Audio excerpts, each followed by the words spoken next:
బలహీన వర్గాల వైద్యం కోసం ప్రభుత్వం అందజేసిన సీఎం రిలీఫ్ ఫండ్ పథకంలో జారీ కుంభకోణంలో జరిగినట్లు కూడా తెలుస్తోంది. అర్హులైన లబ్ధిదారులకు బిల్లులు అందకపోగా కమిషన్లు అందజేసిన వారికి బిల్లులు మంజూరవుతున్నాయని కూడా ఆరోపణలు వ్యక్తమవుతున్నాయి.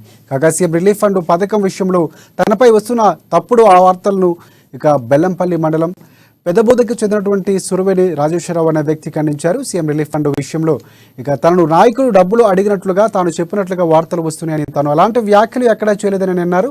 తాను ఈ సంవత్సరం జనవరి నెలలో సీఎం రిలీఫ్ ఫండ్ కోసం దరఖాస్తు చేసుకోగా వివిధ కారణాలతో రిజెక్ట్ అవ్వడం జరిగిందని, అనంతరం తాను మరోసారి సీఎం రిలీఫ్ ఫండ్ కోసం దరఖాస్తు చేసుకున్నట్లు రాజేశ్వరరావు తెలిపారు. తనపై తప్పుడు వార్తలు ప్రచారం చేయడం మానేసి తనకు త్వరగా సీఎం రిలీఫ్ ఫండ్ చెక్కు అందేలా చూడాలని అన్నారు.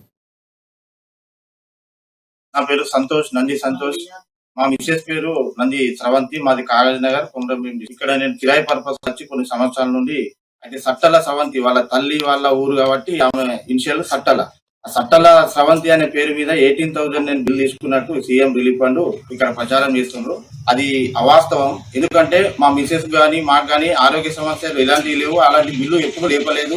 గ్రామ సర్పంచ్ గానీ, ఉప సర్పంచ్ గానీ, ఎంపీటీ ద్వారా గానీ ఎవరి ద్వారా కూడా నేను లేపలే. ఆ బిల్లు పెట్టలే. అనామతిగా 21వ నెంబర్ల సట్టల స్రవంతి 18,000 అని పేరు పుకారా చేస్తాను. ఇది ఎవరైనా దీన్ని నేను ఖండిస్తానా. దీనికి తగిన చర్యలు తీసుకొని ఫేక్ న్యూస్ ఎవరు పెట్టిందో దానికి పోలీస్ అధికారులు గానీ, మీడియా ప్రతినిధులు గానీ ఎవరైనా కానీ స్పందించి తగిన చర్యలు